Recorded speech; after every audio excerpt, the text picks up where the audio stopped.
If you're going to judge a society, you have to look to see how it treats its most vulnerable members. Or at least that's a very Christian way of judging a society. As we read about in James, true and undefiled religion is that which takes care of widows and orphans, the most vulnerable among us. And so abortion is a sign, I think, of a broader and more insidious dehumanization project that's going on. It's a physical manifestation of what's happening spiritually. The turning of men into zombies is the symbol that John Vervaeke uses, which is to say that there's a spiritual zombie apocalypse taking place right now before our eyes in the West.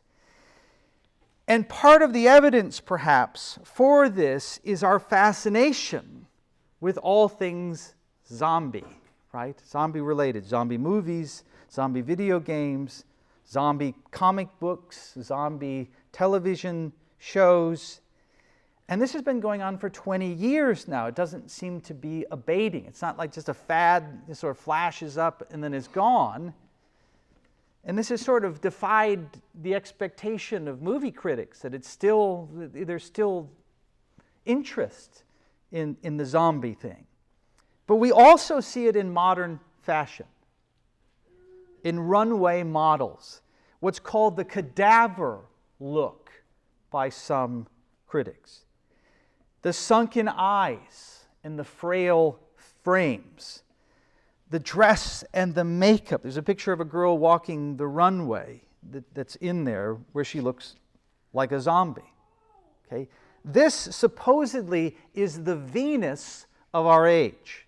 This is what we hold up, we exalt as being attractive, of being beautiful. A second picture there has two models. One model from 1990 and another runway model from 2017. And you see a stark contrast. I could have picked a model from 1960, and the difference is twice as dramatic. But it seems to me that this is a physical manifestation of what's happening to our culture spiritually. This is how gaunt the soul of our nation has become. Now, such imitation, if you think about it, is odd, given that zombies are very different from other villains in the monster movie pantheon. Vampires, for example, might evoke fascination and even imitation because they tend to be glamorous, like ancient Romans. They're often symbols of romance and superhuman strength. And the same is true for werewolves. You just have to ask Warren Zevon, right? He was drinking a pina colada at Trader Vic's, and his hair was perfect. Right? Most people don't know that song. This is not the case with zombies. As one movie critic has noted, unlike vampires and werewolves, zombies are not frightening because of how powerful they are. They're frightening because of how dismal it would be to become one yourself. The zombie apocalypse is the ruin of civilization, the dehumanization of mankind. And yet we clearly identify with zombies. And we want more and more to look like them.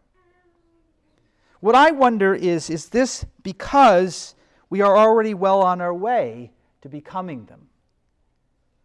That we are looking, even perhaps unconsciously, for a consistency between the inward self and the outward appearance.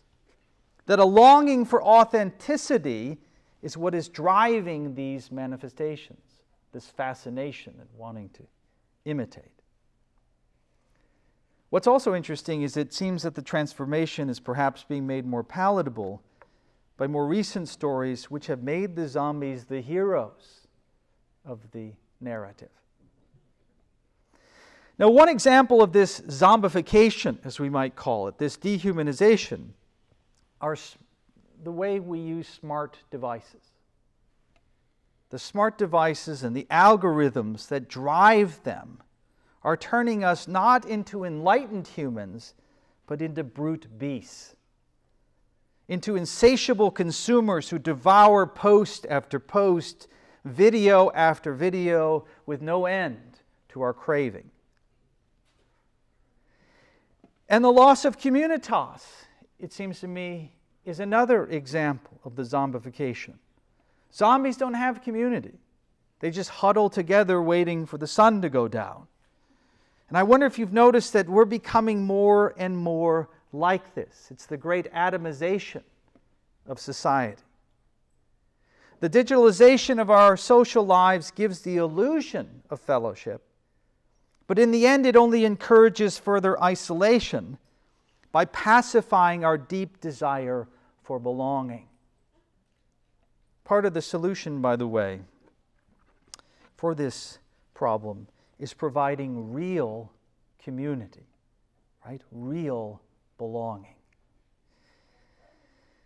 Now, of course, the lockdowns and the mask mandates exacerbate all of this, because when you finally do go out and surrounded by other beings, all we find are faceless consumers. Right? I mean, it's already weird that the only time you go out is to a store and everybody is mass consuming, right, buying things. But it's even weirder now that they're all faceless. I'm wondering if I'm the only one who is freaked out by going to H-E-B. For almost anything or everything that makes a person an individual has been erased now. You can't have fellowship with some generic humanoid.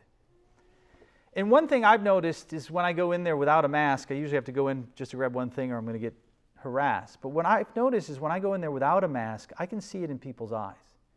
When they see my face and they make that connection with me as another human being, besides from the people who just want me dead and think that I'm going to kill everyone. Not those people, but most of the people, when they make that connection, I can see, it seems like, what's going on in their mind. I can see the longing for that kind of connection, even at the grocery store, again.